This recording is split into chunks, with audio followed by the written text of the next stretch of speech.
नमस्कार, मैं गजेंद्र सिंह पुनः आपके सामने उपस्थित हूँ भारत भूगोल क्लासेस की श्रृंखला में। हमने पूर्व की कक्षाओं में बात की है भारत के भौतिक प्रदेशों के बारे में।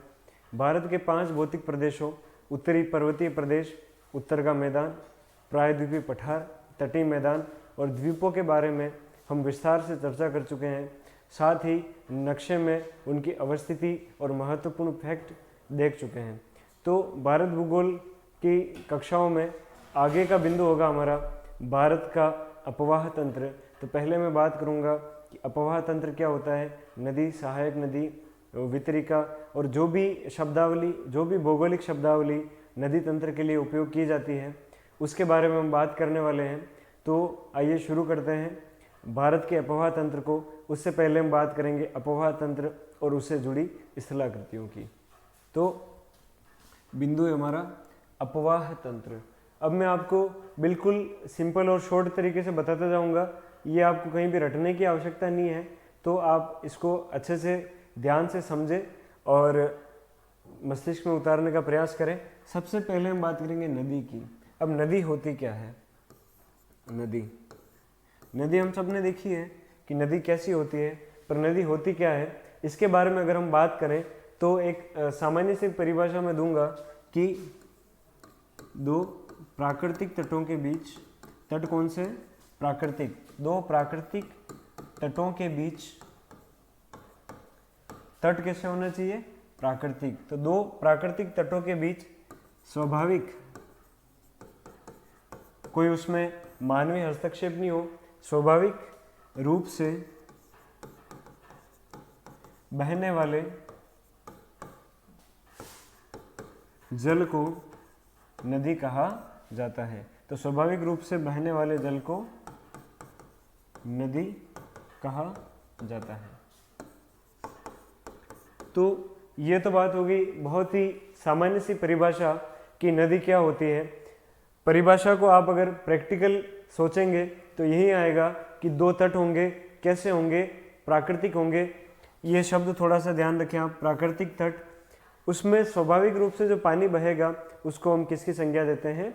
नदी की। वही हम बात करें कि साहब अगर प्राकृतिक तट को हटाकर अगर हम कृत्रिम तट कर दें तो क्या होगा? कि पानी तो प्राकृतिक तटों के बीच भी बहता है और कृत्रिम तटों के बीच भी बहेगा। तो अगर हम कृत्रिम तट करें तो कृत्रिम तट में जो स्वाभाविक जल बहेगा उसको क्या कहेंगे? नहर। बिल्कुल सही, क्या कहेंगे उसको? नहर। नदी आपने देखा कि प्राकृतिक तटों के बीच बहती है। नदियां जितनी भी भारत में है, आपके आसपास क्षेत्रों में आपने देखा सुना होगा, वो सारी नदियां किसी मानव ने नहीं बनाई है। प्राकृतिक स्थलाकृतियां जो है उसके बीच नदी होती है। दो तट होते हैं, तट यानी नदी के किनारे, ये किनारे हैं, तट हैं, और इसमें जो स्वचालित या स्वाभाविक रूप से जो जल बहता है ढाल की दिशा के अनुरूप। अब जल किस तरफ बहता है? ढाल की दिशा के अनुरूप। तो उस जल को क्या कहते हैं? नदी। वही देखा होगा कि मानव जो है वो प्रकृति अपने हितों को साधने के लिए प्रकृति से सामंजस्य बिठाता है। और कई बार ऐसे क्षेत्रों में जहाँ नदी का जल संभव नहीं है तो सिंचाई और अन्य उद्देश्यों की पूर्ति के लिए प्राकृतिक तटों का निर्माण कर, खुदाई करके, उनको पक्का या जैसे भी करके पानी ले जाता है। तो अगर तट अगर कृत्रिम है और उसमें जल बह रहा है तो उसको क्या कहा जाएगा? नदी। तो ये तो सामान्य सी बात हो गई कि नदी और नहर क्या होती है, उसमें जो बेसिक डिफरेंस है वो क्या होता है। ये परिभाषा कहीं पूछी नहीं जाती है, परंतु आपका कंसेप्ट क्लियर होने के लिए ये चीज़ें आपका जानना आवश्यक है। उसके बाद हम बात करें, उसके बाद हम देखें तो कुछ चीज़ें आती हैं। उद्गम स्थल, सहायक नदी और वितरिका, मुहाना, अपवाह तंत्र क्या होता है इसके बारे में थोड़ी सी बात करेंगे। जैसे ये कोई पर्वत, पहाड़ी या कोई शिखर या ऐसा स्थान जहाँ से नदी का उद्गम हो रहा है, तो यहाँ से नदी जैसे निकल के ये नदी ढाल की दिशा के अनुरूप अपना जल प्रवाहित कर रही है। तो जहाँ से नदी उत्पन्न होती है, जहाँ से उसकी शुरुआत होती है, उसको कहते हैं उत्पत्ति स्थल अथवा उद्गम कहलाता है। उत्पत्ति स्थल अथवा उद्गम किसको कहते हैं? उत्पत्ति स्थल या उद्गम जहाँ से नदी जन्म लेती है या जहाँ से नदी सर्वप्रथम प्रारंभ होती है। अगर सही शब्दों में कहा जाए तो जहाँ से नदी प्रारंभ होती है उसको उत्पत्ति स्थल या उद्गम कहा जाता है। अब एक चीज़ हमने देखी है कि नदी कोई एक धारा के रूप में नहीं बहती या एक किसी स्थान से प्रारंभ होकर नहीं चलती, उसमें अन्य कई सारी धाराएं मिलती रहती है और नदी का जल क्षेत्र बड़ा होता रहता है और वितरिकाओं के माध्यम से कई बार वो छोटा भी होता है। तो देखें कि जैसे ये कोई नदी है तो ये जो नदी है इसको कहेंगे मुख्य नदी। इसको क्या कहेंगे भौगोलिक शब्दावली में? मुख्य नदी। अब आप देखेंगे कि इस नदी में अन्य कई सारी नदियां भी आकर मिल रही हैं। तो जो नदियां मुख्य नदी के अतिरिक्त, परिभाषा थोड़ी ध्यान से सुनिएगा, मुख्य नदी के अतिरिक्त वे सभी जलधाराएं, मुख्य नदी के अतिरिक्त वे सभी जलधाराएं जो मुख्य नदी में अपना जल विसर्जित करती है, अपना जल गिराती है या अपना योगदान देती है, तो ये सभी नदियां क्या कहलाएगी? सहायक नदियां। ये अपने जल द्वारा क्या कर रही है? मुख्य नदी की सहायता कर रही है, तो ये नदियां क्या कहलाएगी? सहायक नदियां। तो सहायक नदी हो गई। अब बात करें वितरिका की, तो सहायक नदी तो क्या करती है कि अपना जल जो है वो मुख्य नदी में प्रवाहित कर रही है। अब वितरिका क्या है? जैसे नदी यहाँ से अलग अलग भागों में बढ़ती है और अपना जल जो है वो अलग अलग भागों में ले जाती है, तो ये कहलाएंगी वितरिका।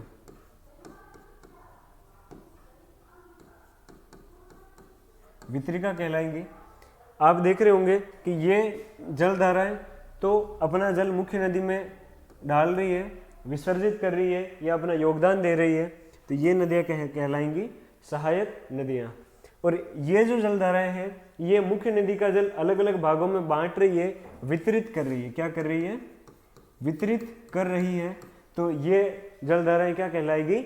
वितरिकाएं।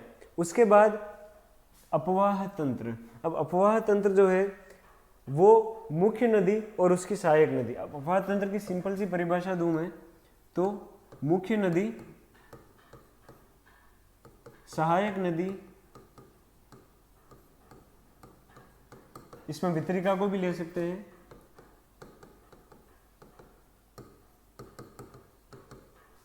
मुख्य नदी, सहायक नदी, उसकी वितरिका, ये सब जो पूरा एक जाल बनता है, जैसे यहां से भी कोई नदी आ सकती है, ये जाल जो है पूरा, ये पूरा तंत्र जो है ये क्या कहलाता है?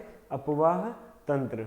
तो आपको बिल्कुल साथ के साथ समझना है, कहीं भी उलझन की स्थिति आपको नहीं रखनी है। नदी हमने देखा, उद्गम स्थल, सहायक नदी, वितरिका, अपवाह तंत्र। अब ये मुहाना कई बार आपको देखने मिलेगा। तो ये मुहाना क्या होता है? जब नदी अपना जल किसी सागर में विसर्जित करती है तो ये क्या कहलाता है? मुहाना। जैसे समुद्र है, समुद्र है, यहाँ नदी अपना जल डाल रही है, ये तट है, तो ये क्या कहलाएगा? मुहाना।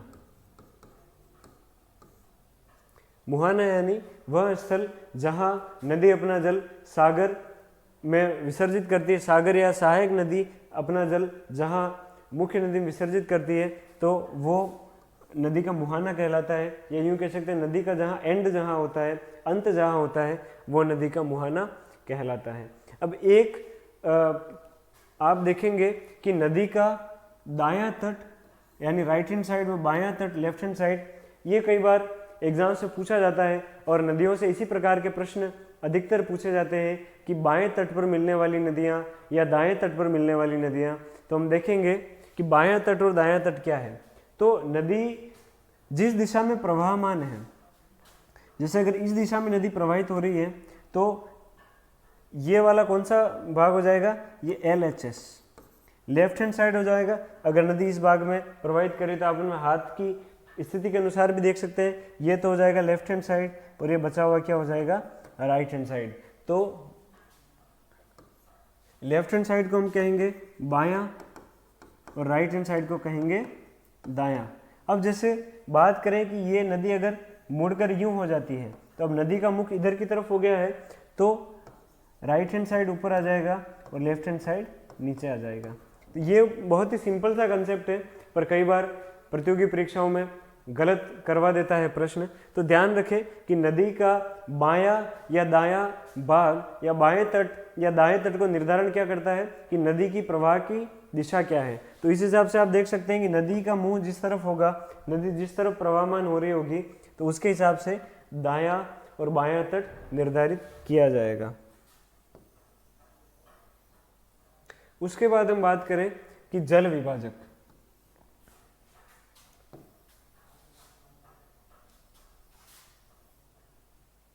जल विभाजक की अगर बात करें, यहां तक आपको समझ आ गया होगा। अब जल विभाजक की बात करें तो जैसे ये कोई उच्चावच है या अपलिफ्ट लैंड है, ऊपर उठा हुआ हिस्सा धरातल का।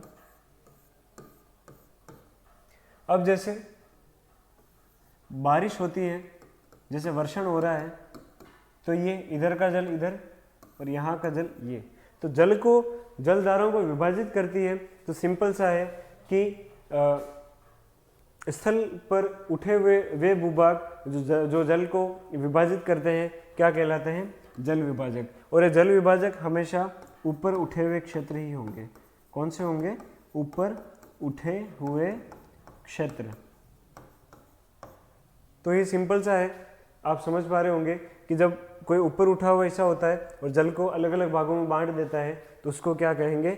जल विभाजक। ये शब्दावली हम इसलिए पढ़ रहे हैं क्योंकि नदियों का अध्ययन करते हुए कई बार आपको ये शब्द पढ़ने को मिलेंगे, और जब तक आपको इनका सही अर्थ पता नहीं होता है तब तक आप नदियों से घुल मिल नहीं सकेंगे और प्रश्न गलत होने की संभावना बनी रहेगी। तो ये हम बात कर चुके हैं जल विभाजक। अब बात करें कि जल ग्रहण क्षेत्र, या इसको कैचमेंट एरिया भी कहा जाता है। अब जल ग्रहण क्षेत्र क्या है? जल ग्रहण क्षेत्र उसको कहते हैं जिस भाग से नदी जल ग्रहण करती है। उदाहरण के लिए जैसे ये कोई मुख्य नदी है,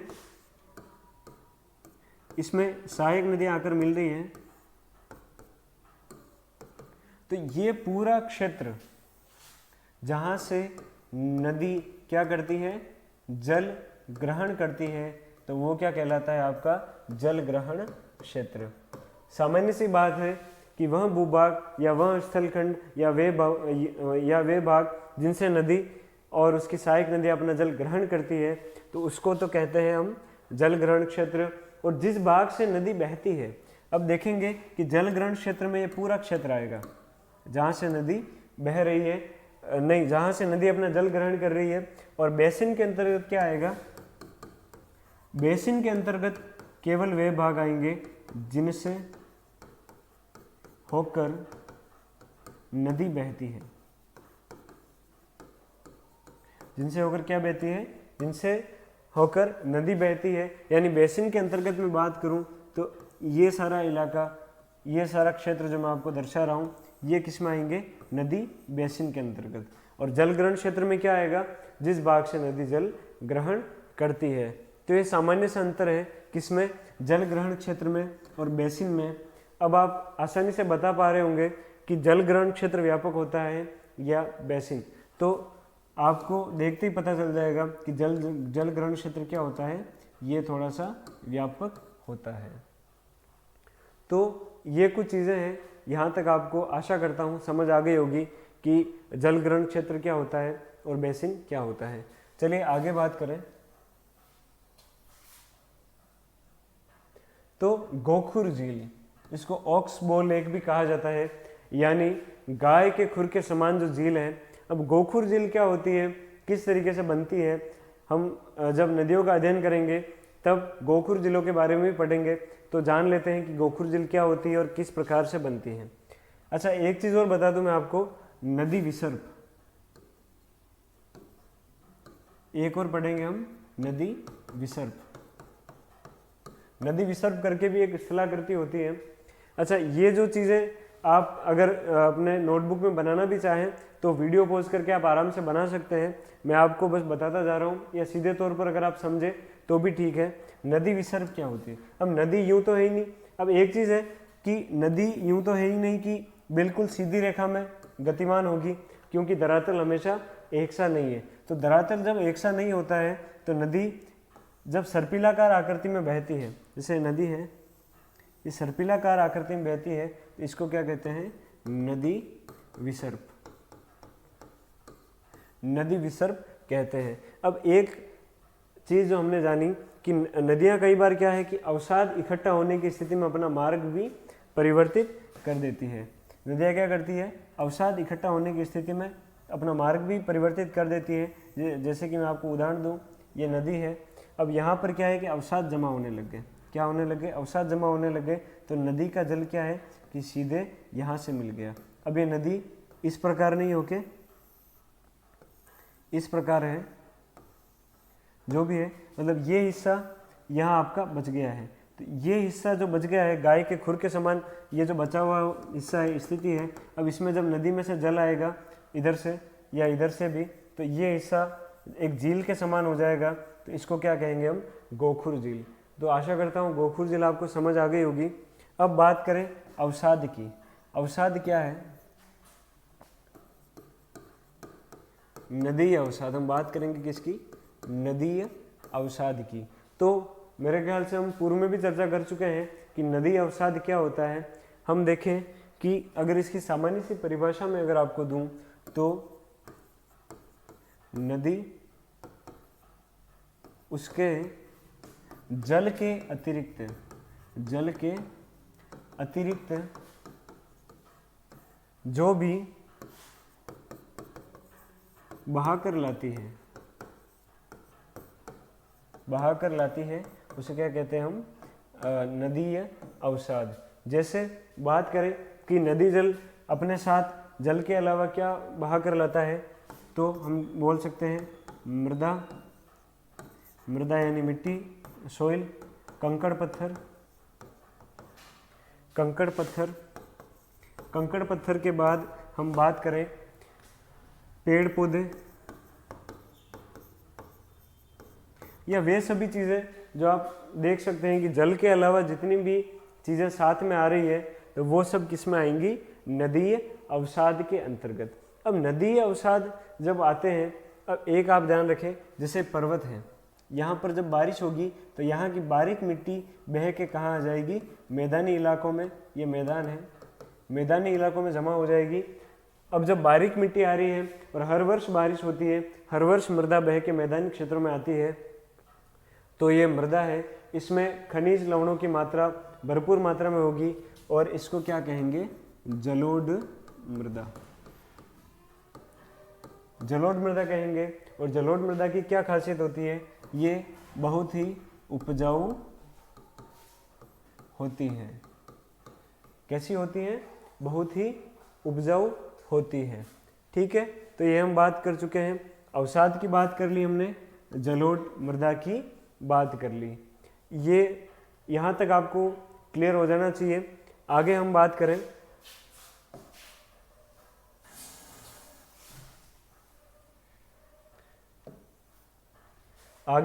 करेंगे अपवाह प्रतिरूप की। तो कई बार अपवाह प्रतिरूप, अब प्रतिरूप क्या होता है, अपवाह प्रतिरूप,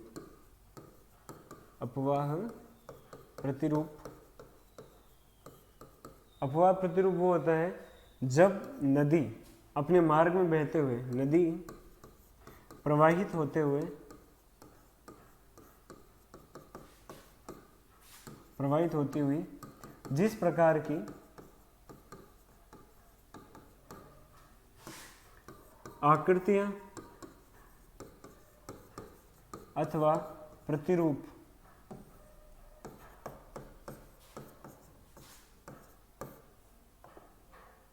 आकृतियां अथवा प्रतिरूप बनाती है, उसे,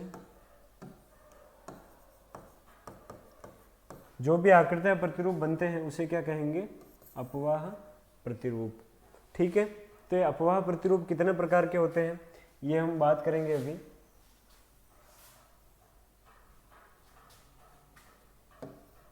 जैसे कोई भी नदी अपने मार्ग में बह रही है, सबसे पहले मैं बात करूं वृक्षाकार प्रतिरूप की, तो एक नंबर पे हम क्या देखेंगे, वृक्षाकार प्रतिरूप। वृक्षाकार प्रतिरूप में जैसे एक वृक्ष होता है, ये जैसे वृक्ष है, इसकी कई सारी टहनियाँ होती हैं। तो इस तरह की अगर कोई स्थलाकृति बनाती है, अगर नदी प्रतिरूप बनाती है, तो उसको क्या कहते हैं? वृक्षाकार प्रतिरूप। कैसे मैं बात करूं, जैसे ये कोई मुख्य नदी है, अब जैसे इसकी सहायक नदियां आकर मिल रही हैं, तो ये आप देख रहे होंगे कि वृक्ष की बाती, जैसे मूल नदी तने की बातें हो गई और ये इसकी शाखाओं की।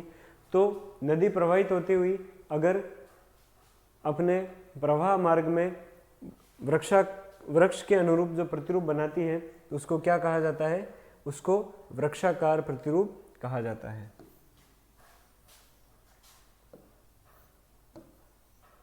दूसरे नंबर पे हम बात करें तो आयताकार प्रतिरूप। अब आयताकार प्रतिरूप कैसे? जब कोई भी नदी, बात कर रहे हैं हम आयताकार, आयताकार प्रतिरूप, जब नदी अपने मार्ग में बहती है और जब कभी वो भ्रंश घाटी से बहती है। अब घाटियाँ ऐसी होती, सीधी घाटी दरार जब पड़ती है, उसमें से आके लगभग जब 90 डिग्री के कोण, लगभग उससे मिलते जुलते कोणों पर आयताकार रूप में जब प्रतिरूप बनाती है, तो उसको क्या कहते हैं? आयताकार प्रतिरूप। तो ये कुछ इस प्रकार से दिखता है, ठीक है। तो ये बहुत ही सामान्य सा प्रतिरूप है, आयताकार प्रतिरूप। अब आगे बात करें अरीय प्रतिरूप। किसकी बात कर रहे हैं हम? अरीय प्रतिरूप। अरीय प्रतिरूप की अगर बात करें तो हम देखेंगे कि ऊंचा अगर कोई भी भूभाग है, ठीक है, ऊंचे भूभाग से चारों ओर जब जलधाराएं जाती है, ये कोई ऊंचा भूभाग है, अब इससे जब बारिश हो रही है, अब चारों तरफ, जैसे इस तरफ भी नदी जा रही है, इस तरफ भी नदी, इस तरफ भी नदी, उस पीछे की तरफ भी नदी, तो जब किसी ऊंचे भूभाग से चारों तरफ नदियां जाती है, तो उसको क्या कहा जाता है? अरीय प्रतिरूप। तो यहाँ तक बहुत ही सिंपल सी परिभाषा है, आप देख पा रहे होंगे, समझ भी पा रहे होंगे। अब एक चीज है वृत्ताकार प्रतिरूप। कौन सा प्रतिरूप है? वृत्ताकार। वृत्ताकार प्रतिरूप क्या होता है? ये जैसे कोई पहाड़ मान लें आप, ठीक है, अब इस पे जैसे कोई नदी यहां से प्रवाहित हो रही है, इस तरीके से अगर वृत्त के आकार में कोई नदी प्रवाहित होती है, तो उसको क्या कहा जाता है? वृत्ताकार प्रतिरूप। तो सामान्य सा है कि जब किसी ऊंचे भूभाग से नदी वृत्त बनाते हुए जब नीचे की ओर उतरती है, तो उस प्रकार का प्रतिरूप क्या कहलाता है? वृत्ताकार प्रतिरूप। अब एक प्रतिरूप और होता है केंद्र की ओर। केंद्र की ओर जब गमन होता है, कैसे? जैसे किसी स्थान के आसपास का क्षेत्र अगर ऊपर उठा हुआ है, तो वहाँ जो प्रतिरूप बनता है, उसके बीच में जब जल इकट्ठा होता है, तो उसको क्या कहते हैं? केंद्र की ओर जाने वाला अपवाह प्रतिरूप। अब कैसे? जैसे ये कोई, जैसे सांबर झील का उदाहरण लूँ मैं, किसका उदाहरण ले रहा हूँ? सांबर झील का। अब सांबर झील जो है वो जिस क्षेत्र में स्थित है, वहाँ का एरिया थोड़ा सा दबा हुआ है और आसपास का क्षेत्र ऊपर उठा हुआ है, तो इधर से जल किस प्रकार आप देख रहे होंगे कि केंद्र की ओर आ रहा है, तो ये केंद्र की ओर जाने वाला प्रतिरूप है, ठीक है। तो सांबर झील में किस प्रकार का प्रतिरूप बनता है? केंद्र की ओर जाने वाला। तो ये देख रहे होंगे, ये आसपास का क्षेत्र, ये ऊपर उठा हुआ और ये निम्न क्षेत्र है, इस प्रकार, ठीक है। तो ये सांबर झील का उदाहरण है। एक बार मैं आपका पुनः रिवीजन करवा देता हूँ। नदी क्या होती है? दो प्राकृतिक तटों के बीच स्वाभाविक रूप से बहने वाले जल को क्या कहा जाता है? नदी। अब उद्गम क्या है कि जहाँ से नदी प्रारंभ होती है या जहाँ से नदी का जन्म होता है, वो उसका उद्गम स्थल है, उत्पत्ति स्थल है। फिर बात करें सहायक नदी, तो मुख्य नदी में जो भी जलधाराएं अपना जल प्रवाहित करती हैं, विसर्जित करती हैं, उसको सहायक नदी कहा जाता है। वितरिका, वे जलधाराएं जो मुख्य नदी के जल को वितरण करने का कार्य करती हैं, डिस्ट्रीब्यूट करने का कार्य करती हैं, उनको वितरिका अथवा डिस्ट्रीब्यूटरी कहा जाता है। अपवाह तंत्र, मुख्य नदी उसकी सहायक नदी, ध्यान से सुनिएगा, अपवाह तंत्र किसे कहते हैं? मुख्य नदी उसकी सहायक नदी और वितरिकाओं के माध्यम से जो भी तंत्र या जाल का निर्माण होता है उसको क्या कहते हैं? अपवाह तंत्र कहते हैं। ठीक है, उसके बाद हम बात करें कि मुहाना, जहाँ नदी अपना जल गिराती है, जहाँ नदी अपना जल गिराती है उसको मुहाना कहा जाता है। नदी के दाएं तट और बाएं तट के बारे में हम जान चुके हैं। ठीक है, उसके बाद हम बात करें जल विभाजक की, तो जल विभाजक किसको कहते हैं? कि जब ऊपर उठा हुआ वह भूभाग जो जल के विभाजन का काम करता है वो जल विभाजक कहलाता है। जल ग्रहण क्षेत्र, वह क्षेत्र जहाँ से नदी अपना जल ग्रहण करती है वो जल ग्रहण क्षेत्र है। साथ ही हमने ये भी जाना कि बेसिन क्षेत्र क्या है? बेसिन क्षेत्र वो है जहाँ से नदी प्रवाहित होती है, यानी वो स्थल जो जहाँ से नदी अपना जल प्रवाहित करती है वो मार्ग पूरा बेसिन कहलाता है। उसके बाद हमने गोखुर झील के बारे में जाना। अब गोखुर झील क्या है?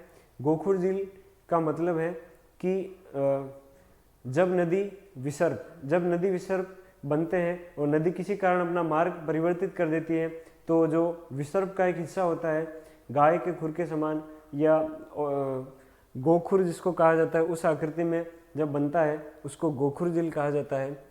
साथ ही हमने बात की अवसाद की। अवसाद की हमने बहुत ही सामान्य सी परिभाषा देखी कि नदी अपने जल के अलावा जो भी वस्तुएं, जो भी चीज़ें साथ में प्रवाहित करती है वो किसके अंतर्गत आती है? अवसाद के अंतर्गत आती है। अब जलोढ़ मृदा, जब नदी ऊंचे क्षेत्रों से या ऊपर उठे हुए क्षेत्रों से, पहाड़ों से, पर्वतों से निकलती है तो वहाँ की सबसे ऊपर की मिट्टी जो होती है उसको अपने साथ बहा कर लाती है, उसको जलोढ़ मृदा कहते हैं। उसके बाद हम बात करते हैं कि अपवाह प्रतिरूप। अपवाह प्रतिरूप, नदी अपने मार्ग में प्रवाहित होते हुए जिस प्रकार के प्रतिरूप या स्थलाकृतियाँ बनाती है, अपवाह प्रतिरूप, उसमें हमने जाना आयताकार, अरीय, वृत्ताकार, केंद्र की ओर जाने वाला। अब एक चीज़ है, अपवाह तंत्र के अंतर्गत हम पढ़ेंगे कि अवनलिका अपर्दन या चादर अपर्दन। तो अपर्दन क्या होता है? अपर्दन के बारे में भी थोड़ी हम बात कर लें। अपर्दन का सीधा सा मतलब है वस्तुओं या किसी भी चीज़ का विस्थापित होना, एक स्थान से दूसरे स्थान तक जाना, जैसे कि मृदा अपर्दन अगर आपने सुना हो, मृदा अपर्दन। अब जल द्वारा जो मृदा अपर्दन होता है, मुख्य रूप से अगर देखें तो एक चीज़ तो आप देखेंगे अवनलिका अपर्दन, ये 2-3 नदियों में आपको देखने मिलेगा अवनलिका अपर्दन। अवनलिका अपर्दन क्या है कि जब नदी की, जैसे ये पहाड़ है, यहाँ से जब उतर रही तो आपने देखा होगा कि ऐसी दरारें बनाकर नलीनुमा आकृति से ऐसे प्रतिरूप बनता है, यानी नलिकाओं के माध्यम से जब नदी का जल प्रवाहित होता है और अपने साथ मिट्टी बहा कर लाता है। अब ये नलिकाएं कुछ कम गहरी नहीं होती, बहुत गहरी होती है और ये इस स्थलाकृति की जो भी उपजाऊ मिट्टी होती है वो बहाकर ले आती है। ये तो हो गई अवनलिका अपर्दन, यानी नलिकाओं के माध्यम से जो अपर्दन होता है, गहरी उसमें खाइयाँ बन जाती है। चंबल नदी इसके लिए जानी जाती है। दूसरी बात करें चादर अपर्दन। चादर अपर्दन उन क्षेत्रों में होता है जो अवनलिका अपर्दन से अपेक्षाकृत कुछ कम ऊपर उठे हुए क्षेत्र जो होते हैं, जैसे कि ये कुछ क्षेत्र है। अब यहाँ पर जैसे बारिश हुई तो ये पूरा का पूरा हिस्सा चादर की चादर, इसकी उपजाऊ मिट्टी बह के चली जाएगी, तो उसको क्या कहेंगे? चादर अपर्दन। तो यहाँ हमने बात की अपवाह तंत्र के बारे में, मुख्य नदी, सहायक नदी, उसकी जो वितरिकाएं हैं, मुहाना। अच्छा, एक चीज़ मैं आपको एक चीज़ हमारे और रह गई, डेल्टा और एस्चुरी। ये भी बहुत ही महत्वपूर्ण है, मैं यहाँ नोट कर लेता हूँ। हमने अपर्दन की बात कर ली है, डेल्टा और एस्चुरी, ये दो और महत्वपूर्ण स्थलाकृतियाँ बच गई है।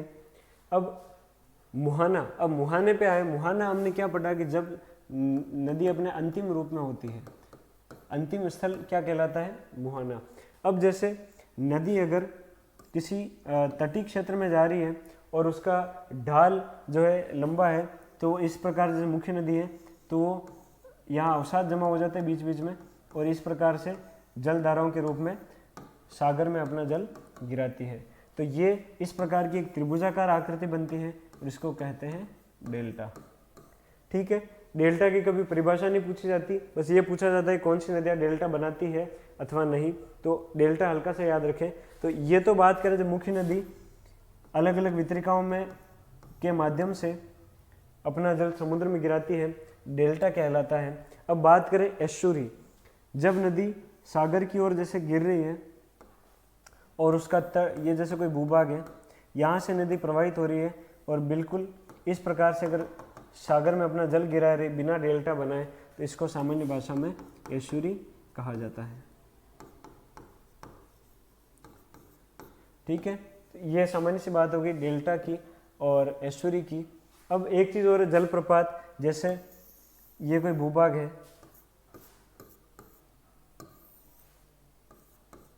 नदी अपने मार्ग में प्रवाहित हो रही है और प्रवाहित होते हुए जब इस प्रकार की स्थलाकृति बनती है, जब नदी का जल ऊपर से गिरता है, उसको क्या कहते हैं हम? जल प्रपात। तो ये कुछ सामान्य सी चीज़ें हैं, हमने समझी नदी के बारे में, जाना किस प्रकार की स्थलाकृतियाँ बनाती हैं। तो आशा करता हूँ कि ये सभी आपको अच्छे से समझ में आया होगा। आगे की कक्षा में हम बात करेंगे भारतीय अपवाह तंत्र के बारे में, उसमें कहीं ना कहीं आपको ये जो है सारे देखने मिलेंगे। तो आप क्या करें कि इनको अच्छे से समझें और चित्र बनाकर याद रखने की कोशिश करें। मिलते हैं अगली कक्षा में भारतीय अपवाह तंत्र या भारतीय नदियों के साथ में। बहुत बहुत धन्यवाद।